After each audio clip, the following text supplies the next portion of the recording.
नमस्कार, मी मृणाल पेंढारकर ह्युस्टनमधून. आज मी साई सच्चरित्राच्या 49व्या अध्यायाचं वाचन करत आहे. संत परीक्षण मनोनिग्रहम. संतांचा नीट तपास करून खात्री करून घेणे आणि मनाला ताब्यात ठेवणे. श्री गणेशाला नमस्कार असो, श्री सरस्वती देवीला नमस्कार असो, श्री गुरु मोंजींना नमस्कार असो, श्री कुलदेवतेला नमस्कार असो, श्री सीता आणि रामचंद्र यांना नमस्कार असो, श्री सद्गुरू साईनाथांना नमस्कार असो.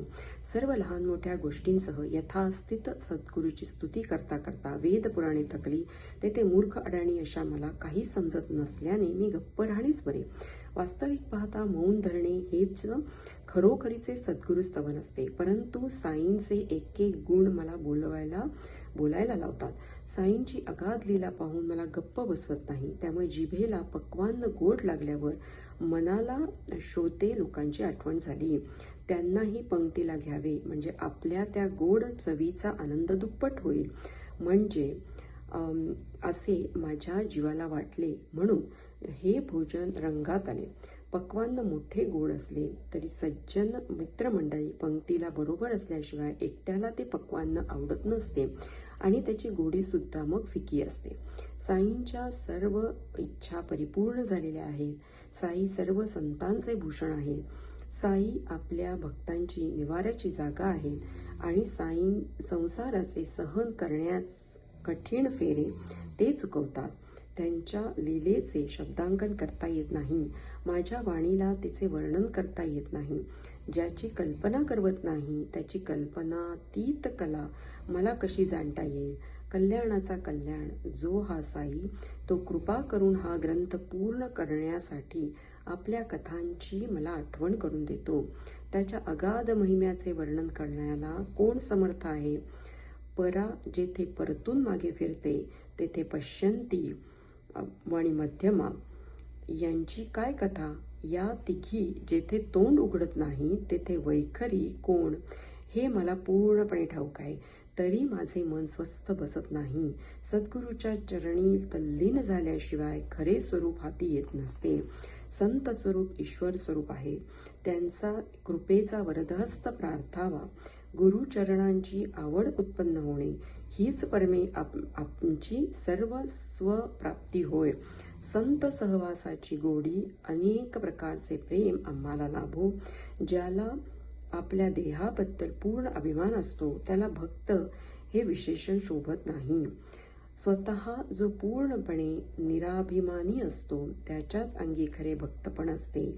ज्याला आपल्या ज्ञानीपणाचा गर्व असतो, मोठेपणाचा खोटा अभिमान असतो आणि ज्याच्या ठिकाणी केवळ धार्मिकपणाच्या सोंगांचे वास्तव्य असते त्याचे श्रेष्ठत्व ते कोठले. जे दुर्दैवी लोक प्रेमाने आपल्या गुरुची कीर्ती गात नाहीत किंवा कानांनी ऐकता येत असूनही जे ऐकत नाहीत ते खरोखर मूर्ख होत. तीर्थयात्रा, व्रत, यज्ञ किंवा दान करणे यांपेक्षा तप करणे श्रेष्ठ होय. तपापेक्षा हरीचे भजन करणे श्रेष्ठ आणि आपल्या गुरुचे ध्यान करणे हे या सर्वांहून अधिक श्रेष्ठ होय. साईंच्या भक्तांचे साई हीच ध्यानधारणा असते. साई हीच देवदेवतांची पूजा असते आणि साई हाच त्यांचा गुप्त ठेवा असतो ज्याचे त्यांनी काळजीपूर्वक रक्षण करावे, परंतु कंजूसपणाने नव्हे. कधी काळी मला आळस येतो, परंतु या हृदय निवासी साईला कधी आळस येत नाही. मला कथेचा विसर पडलाच मला तो वेळेवर आठवण करून देतो. एक क्षण निवांत बसू म्हणावे तर माझे काही तेथे चालतच नाही. कल्पना नसताना अशा कथा स्फुरतात की लेखणी हातात घ्यावी लागते. अशा त्या कितीतरी कथा आपल्या भक्तांना ऐकवण्याकरता आणि माझ्या स्वतःच्या कल्याणाकरता मला हे सच्चरित्र लिहिण्यास त्यांनी उद्युक्त केले. नाही तरी संतांची कथा ज्याचा तो स्वतःच रचित आणि लिहित असतो त्याची ती स्फूर्ती नसली तर ती कथा प्रत्येक शब्दागणी अगदी बेचव होईल. असो, कृपाळू साईनाथांनी त्या माझ्या मनात प्रवेश करून आपला ग्रंथ पुरा करून घेतला आणि माझ्या मनाची इच्छाही पुरी केली. मुखाने श्री साईंच्या नावाचा जप, हृदयात त्यांच्या वचनांचे चिंतन, मनात त्यांच्या मूर्तींचे ध्यान, त्यामुळे मला पूर्ण समाधान लाभले. ज्याच्या तोंडी श्री साईंचे नाव असते, हृदयात श्री साईंबद्दल भक्ती असते आणि ज्याचे कोणतेही कर्म साईंसाठीच असते, त्याचा साई मोठा ऋणी असतो. संसार बंधनातून सुटण्यासाठी यापेक्षा दुसरे कोणते साधन नाही. साई कथा महापावन आहे. तिचे ऐकणे किंवा वाचणे सुद्धा सुखदायक असते. पायांनी साईंना प्रदक्षिणा घालाव्यात, कानांनी त्यांचे सच्चरित्र ऐकावे, सर्वांगाने त्यांना प्रेमाने आलिंगन द्यावे आणि डोळ्यांनी त्यांचे दर्शन घ्यावे. त्यांच्या पुढे साष्टांग पूर्वक लोटांगण घालून त्यांच्या चरणांवर मस्तक ठेवावे. त्यांच्या नामस्मरणाला आपली जीभ लावावी आणि नाकाने त्यांच्या निर्माल्याचा वास घ्यावा. आता मागच्या कथेतील संगती म्हणजे गेल्या अध्यायात श्रोत्यांना मी चमत्काराची आवड असलेल्या भक्तांची गोष्ट सांगेन असे वचन दिले होते. संतांकडून स्वतःच्या संसाराचे कल्याण साधून घेण्याची इच्छा नाही किंवा परमार्थही सिद्ध करून घेण्याची आवड नाही आणि संतांच्या अधिकाराची जाणीवही नाही. तरी कोणी संतांच्या महिम्याचे वर्णन केले तर मन विश्वास ठेवत नाही. मित्रमंडळींनी साईंच्या गोष्टी सांगितलेल्या तो ऐकत असे, परंतु सदा दोषच पाहण्याचा स्वभाव असल्याने स्वतःला अनुभव मिळून खात्री पटल्याशिवाय जगात कोणतीही गोष्ट तो मानित नसे. त्याचे नाव हरी कान्होबा होते आणि तो मुंबईहून मित्राबरोबर साईंचा तपास करून खात्री करून घेण्याकरता प्रवासाला निघाला. परंतु सर्वांच्या हृदयात प्रकाशणाऱ्या साईंची कलाकुसरी, तिची कुशलता आणि अपूर्वतेची तरा कोणाला निश्चितपणे ठाऊक असेल. हरिभाऊ शिर्डीला निघताच त्याचे कारण साई समर्थांना कळले. केवळ चमत्काराचा तो भोगता होता म्हणून त्याची योग्यता ही तेवढीच होती. तितकीच चुणूक दाखवून त्याला सर्वस्वी आपलासा करून घेतला आणि त्याच्याही श्रमांचे सार्थक केले. संत खरेच युक्ती लढवणारे असतात. कोपरगावी मित्राबरोबर हरिभाऊ टांग्यात बसले आणि गोदावरी नदीत उत्तम स्नान करून वेळ न घालवता शिर्डीकडे निघाले. कोपरगावाहून शिर्डीला पोहोचताच हातपाय धुवून साई संतांना पाहण्यासाठी आणि त्यांना जाणून घेण्यासाठी निघाले. पायात नवी कोरी चप्पल होती आणि डोक्याला जरीचा फेटा बांधलेला होता. हरिभाऊंचे मन साईबाबांचे दर्शन घ्यायला उत्सुक होते. मशिदीकडे गेल्यावर दुरून साईंना पाहून त्यांना वाटले की जवळ जाऊन त्यांना लोटांगण घालून नमस्कार करावा, परंतु चपलांची अडचण आली. त्या ठेवायला सुरक्षित असे स्थान नव्हते. मग तेथेच एक कोपरा पाहून त्यात त्यांनी त्या सरकवून ठेवल्या आणि ते वरती दर्शनाला गेले. त्यांनी प्रेमाने साईंच्या चरणावर नमस्कार केला. उदी-प्रसाद घेऊन ते परतले आणि वाड्यात जाण्यासाठी निघाले. पायात चपला घालण्यास गेले तो त्या शोधूनही मिळेना. मग आशा सोडून दुःखी चेहऱ्याने ते अनवाणीच परत आले, कारण तेथे बरीच मंडळी होती आणि सारखी येत जात होती. नीट विचारावे तरी कोणाला, त्यांना काही उपाय सुचेना. अशा प्रकारे त्यांचे मन अस्वस्थ झाले. डोळ्यांपुढे त्या चपल्या सारख्या दिसू लागल्या. मनातही चपलांचे चिंतन चाललेले. सर्व लक्ष चपलांकडेच सतत लागले. हौसेसारख्या चपला घेतल्या आणि त्या गेल्या, हरवल्या. कोणीतरी चोराने त्या चोरल्या असे त्यांना निश्चितपणे वाटले. पुढे त्यांनी स्नान केले, पूजा नैवेद्य आटोपून पंक्तीला बसून जेवण केले, परंतु त्यांच्या मनाला समाधान काही वाटत नव्हते. सभा मंडप ही साईंची जागा असे. तेथे साईंची दृष्टी चुकवून माझी चप्पल कुणीतरी न्यावी हे आश्चर्य काय लहान म्हणायचे. हरिभाऊंना हुरहुर लागली. त्यांचे खाण्यापिण्याकडे अजिबात लक्ष नव्हते. जेवण झाल्यावर सर्व मंडळींबरोबर हात तोंड धुण्याकरता ते बाहेर आले. इतक्यात एक मराठा मुलगा हरवलेल्या चपलांचे निशाण एका काठीला टोकाला लावून एकाएकी त्या जागी आला. मंडळी जेवून हात तोंड धुत होती. मुलगा शोध करीत आला आणि म्हणाला, ही काठी हातात घेऊन बाबांनी मला पाठवले आहे आणि हरी का बेटा जरी का फेटा असे ओरडत जाण्यास सांगितले आहे. याच त्या माझ्या चपला असे म्हणून मोठ्या उत्सुकतेने मला जो झोंबेल त्याला त्या देऊन टाकाव्या, परंतु आधी जो हरी का बेटा असेल आणि ज्याचा फेटा जरीचा असेल हे निश्चित झाल्यानंतरच त्या द्याव्यात. फार गवगवा करू नये. अशी आज्ञा मला बाबांनी दिली आहे. त्या मुलाचे ते ओरडणे ऐकून, नजरेने त्या वाहण्या ओळखून हरिभाऊ धावत गेले आणि त्यांच्या मनाला मोठे आश्चर्य वाटले. त्यांच्या डोळ्यात आनंदाश्रू आले, गळा दाटून आला आणि गेलेल्या चपला पाहून त्यांना हा चमत्कार वाटला. ते त्या मुलाला म्हणाले, ये ये, इकडे ये, पाहू दे, आण त्या चपला माझ्याकडे. मला त्या पाहून त्यांनी विचारले, तुला या कोठे सापडल्या ते मला लवकर स्पष्ट सांग. मुलगा म्हणाला, ते मला ठाऊक नाही, मी फक्त बाबांची आज्ञा मानणार. हरी का बेटा असेल त्याने मला जरीचा फेटा दाखवावा, त्यालाच मी या चपला देईन. दुसरी कोणती ओळख मला पटणार नाही. बाबांच्या या खुणा जो मला पटवील तोच या चपला घेईल. हरिभाऊंनी अरे पोरा, त्या माझ्याच चपला आहेत असे म्हटले, तरी तो पोरगा त्यांना त्या देईना. मग त्या हरिभाऊंनी त्या पोराच्या मनाला बाबांच्या सर्व खुणा पटवल्या. ते म्हणाले, अरे पोरा, मीच हरी आहे, कान्होबाचा बेटा. ते शब्द अगदी खरोखर सर्व दृष्टीने मलाच लागू पडतात. आता हा माझा जरीचा फेटा पहा, म्हणजे तुझ्या मनाचा संशय फिटेल आणि मी या चपलांचा मालक ठरेन. दुसऱ्या कोणाचा त्यावर दावा चालणार नाही. तेव्हा मुलाची समजूत झाली आणि त्याने त्या चपला हरिभाऊंना दिल्या. अशा प्रकारे हरिभाऊंची मनाची इच्छा पूर्ण झाली आणि साईबाबा संत आहे त्याचा अनुभव त्यांना आला. माझा फेटा जरीचा आहे हे सांगणे म्हणजे काय मोठा चमत्कार आहे. तो तर माझ्या डोक्यावर आहे आणि सर्वांना दिसत आहे. परंतु मी दुसऱ्या परक्या गावी असताना, शिर्डीला माझी प्रथमच फेरी असताना साईबाबांना माझे नाव ठाऊक कसे? माझा बाप कान्होबा कोणी पाहिला सवरला नसताना का या अक्षराने त्याचे नाव सूचित केल्याने मला मोठे आश्चर्य वाटले. परंतु माझ्या मित्रांनी साईबाबांचा महिमा मला सांगितला होता. त्यांच्या सांगण्याची तेव्हा मी उपेक्षा केली. याचा मला आता पश्चाताप होतोय. आता मला अनुभव आल्याने साईबाबांचा प्रभाव मला कळला आणि संशयाला जागा राहिली नाही.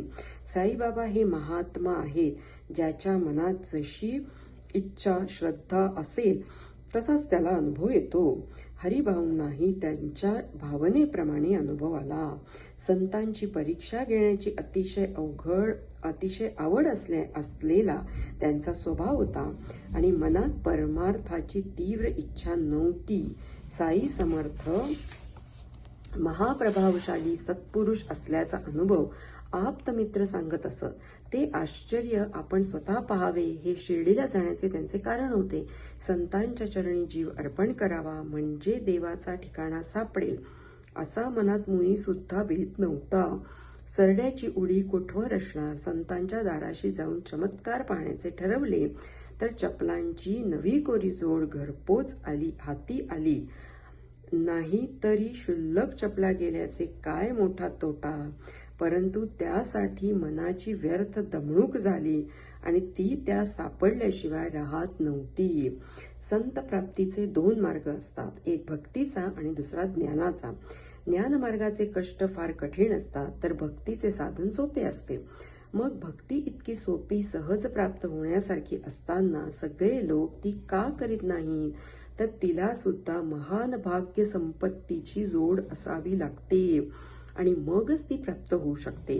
कोटी जन्मांचे पुण्य असते तेव्हाच संतांची गाठ पडते. संतांच्या सहवासाचे सुख लाभते आणि आपली भक्ती विकास पावते.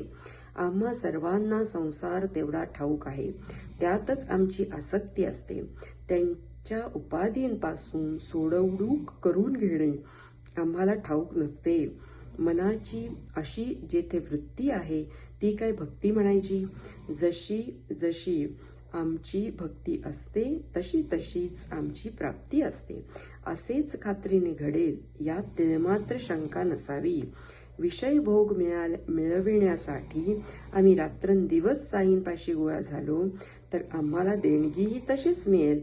परमार्थाची इच्छा करणाऱ्याला मात्र परमार्थ प्राप्त होईल. आता आणखी एक सोमदेव स्वामी नावाचे गृहस्थ साईंची परीक्षा घेण्यासाठी शिर्डीत प्रत्यक्ष आले. इसवी सन 1906 मध्ये भाईजींना उत्तर काशीत धर्मशाळेत मुक्कामाला असलेला हा गृहस्थ भेटला. प्रसिद्ध काकासाहेब दीक्षित यांचे भाईजी हे विख्यात बंधू होत. ते बद्री केदारची यात्रा करीत असताना ते स्वामी वाटेत भेटले.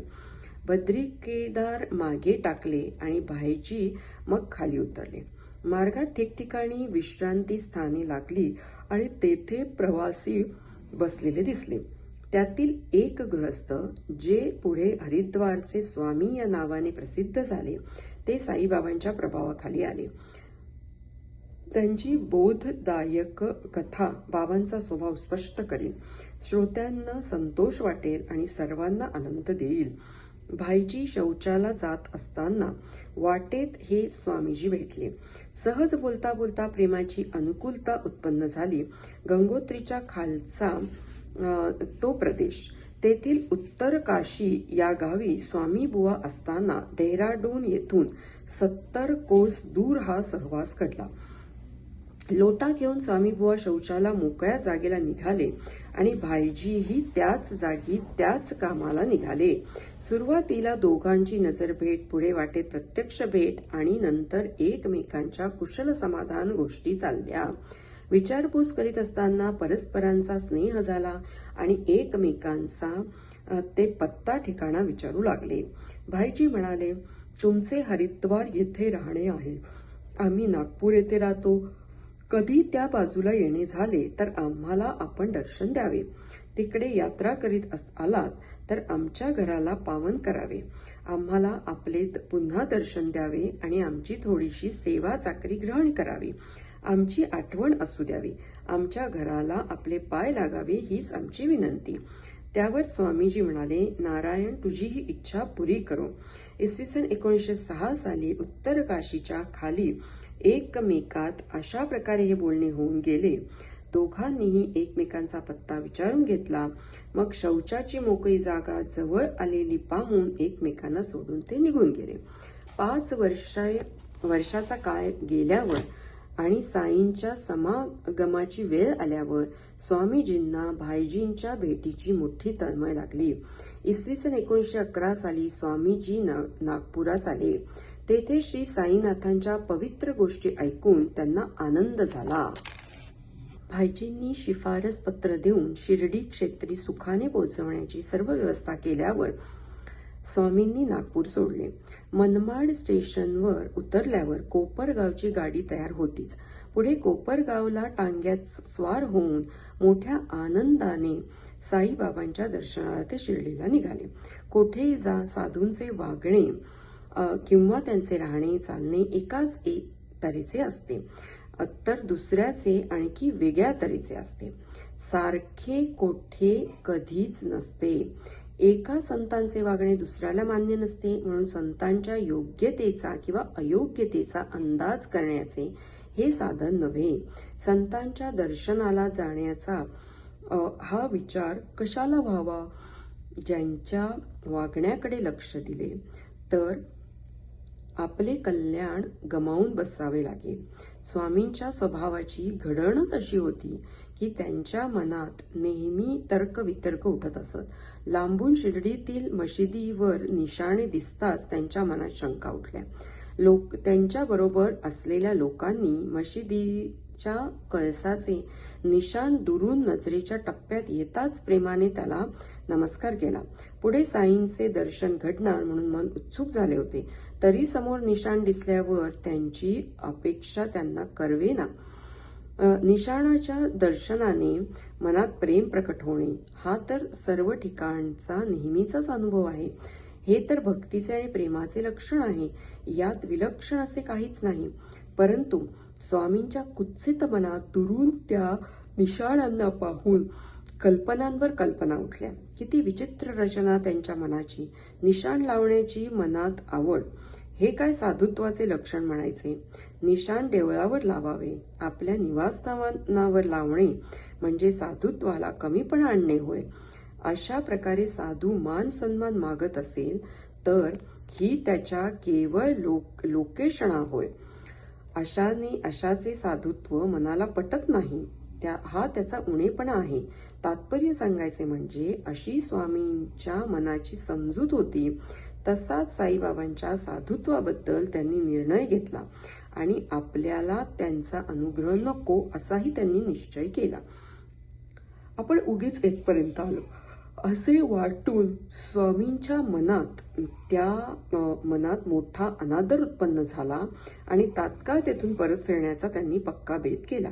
हा तर लोकेशणाचा पोकळ दिमाग आहे. साधूला मान कशाला हवा? निशाण पाहून मला याहून दुसरा काही अंदाज येत नाही. निशाणाने हा साधू आपला मोठेपणा दाखवू इच्छितो. हाच त्याच्या साधुत्वाचा कमीपणा आहे. याच्या दर्शनाला मी कशाला जावे? हे असले दर्शन घेऊन मन शांत कसे बरे होईल? हे तर धार्मिकतेच्या सोंगाचे निशाणाच्या रूपाने प्रदर्शन आहे.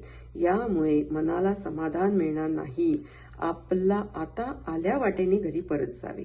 दर्शनाला जाण्याचा विचार बरा दिसत नाही. खरोखरच मी फजित झालो. त्याबरोबर बरोबरीचे प्रवासी त्याला म्हणाले, इतके दूर तुम्ही मग कशासाठी आलात? नुसती निशाणे पाहून मनाची वृत्ती इतकी शुद्ध का झाली? आता आपण शिर्डी जवळ आलो आहोत. तेथे मग रथ, पालखी, घोडा वगैरे सर्व सरंजाम पाहून मनाला किती तळमळ लागेल. त्यांचे बोलणे ऐकून स्वामी आणखीनच बिघडले. नगारे, पालखी, घोडे जवळ असलेले बडे मिजासी साधू मी काय कमी पाहिले आहे? शिर्डीचा विचार बरा नव्हे. आता नदीचा रस्ता धरावा असा मनात विचार येऊन सोमदेवजी स्वामी परत निघाले. मग बरोबरीचे वाटसरू त्यांना आग्रह करू लागले, आता आपण येथवर आलाच आहात तर माघारी फिरू नका. आल्यासारखे जरा पुढे चला. भलतेच तर्क करू नका. मशिदीवर जे हे निशाण उडते त्याच्याशी साधूचा काहीही संबंध नाही. या साधूला निशाणाची गरज नाही. त्याला मोठेपणाची किंवा मानपमानाची आसक्ती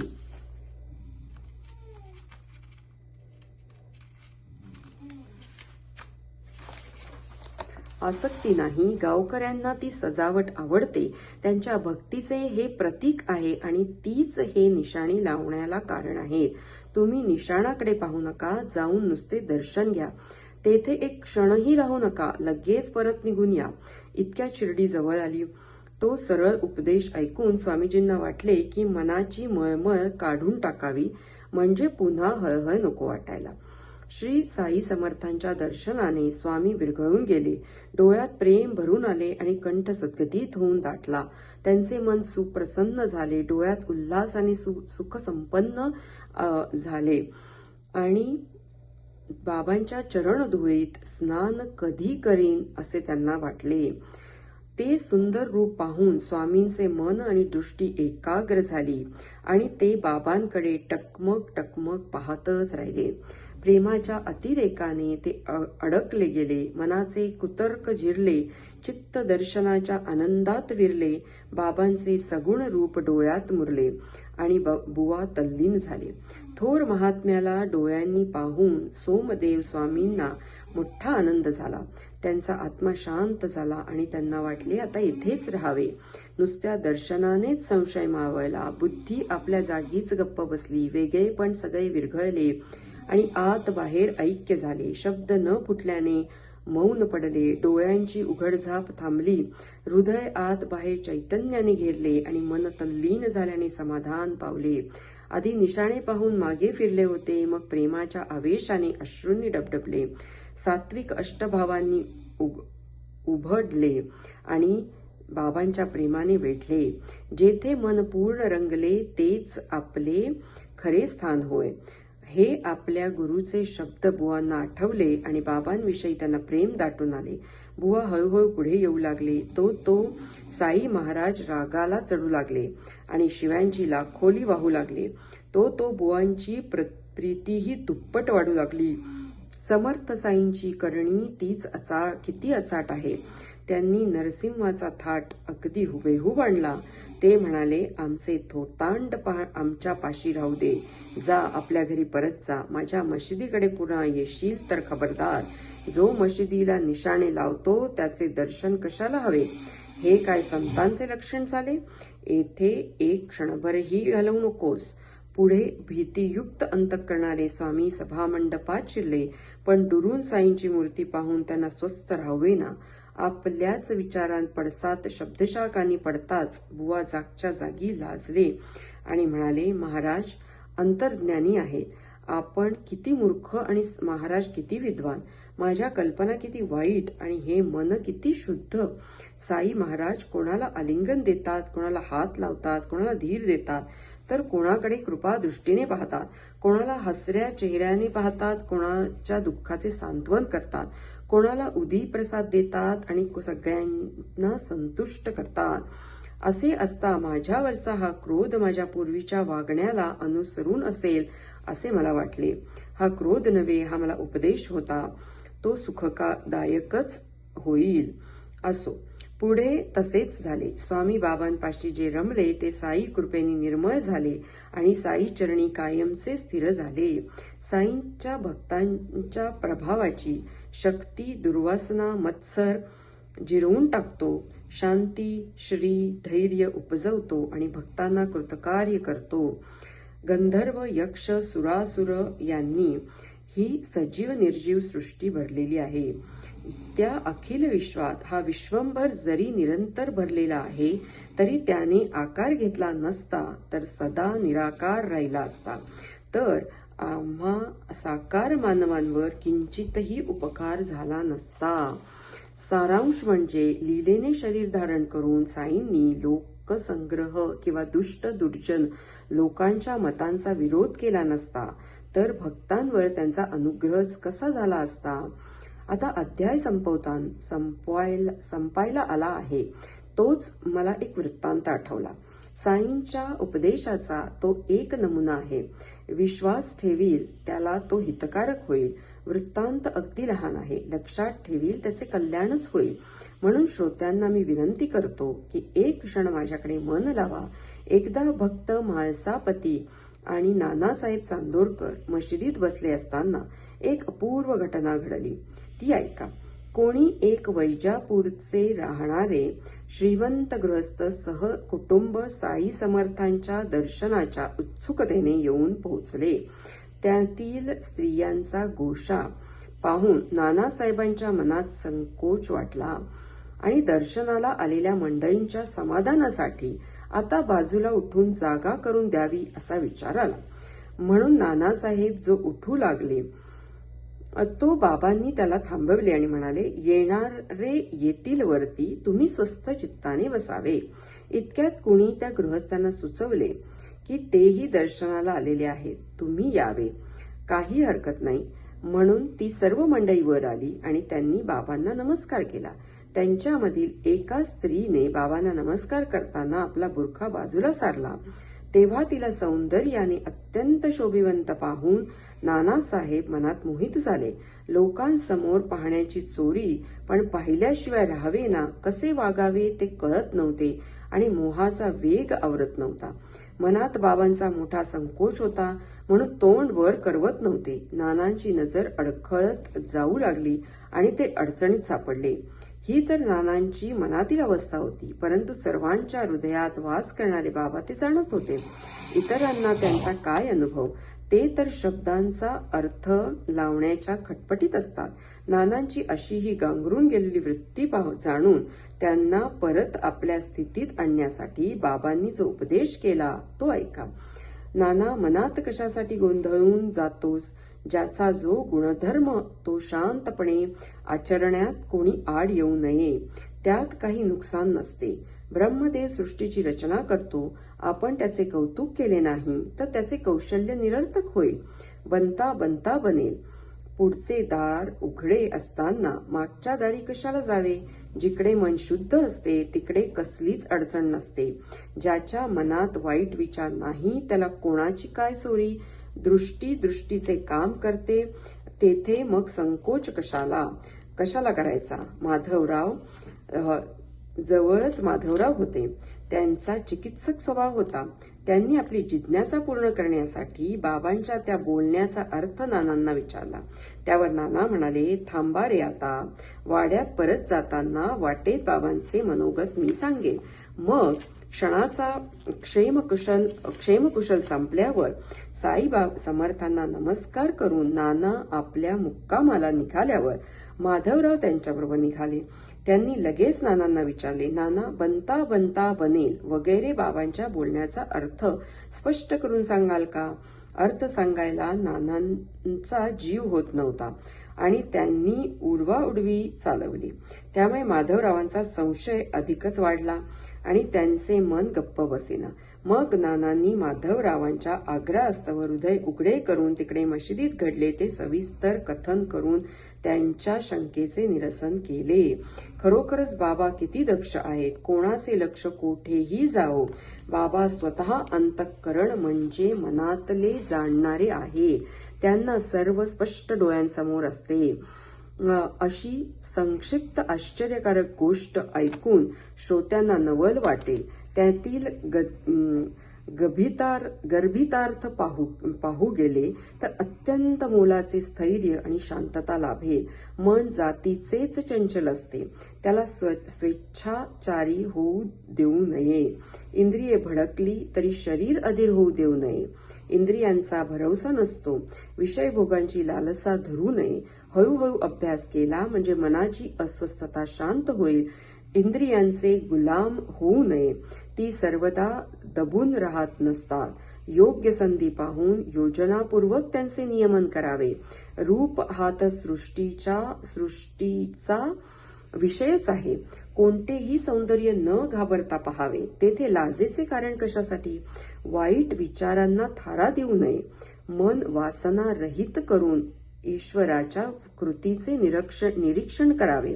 म्हणजे विषयभोगांची आठवण बुजून इंद्रियांचा निग्रह सहज होईल. रथ आपल्याला इष्टजागी नेण्यासाठी जसा सारथी मूळ कारण असतो, तशी आपले हित पाहणारी ही बुद्धी इंद्रियांना आवरण्यासाठी सदा सावध असते. सारथी रथ ताब्यात ठेवतो. बुद्धी ही इंद्रियांचे दमन करून शरीराचे बेशिस्त वागणे आणि मनाचा अनिवार्य चंचलपणा त्यांना आवर घालते.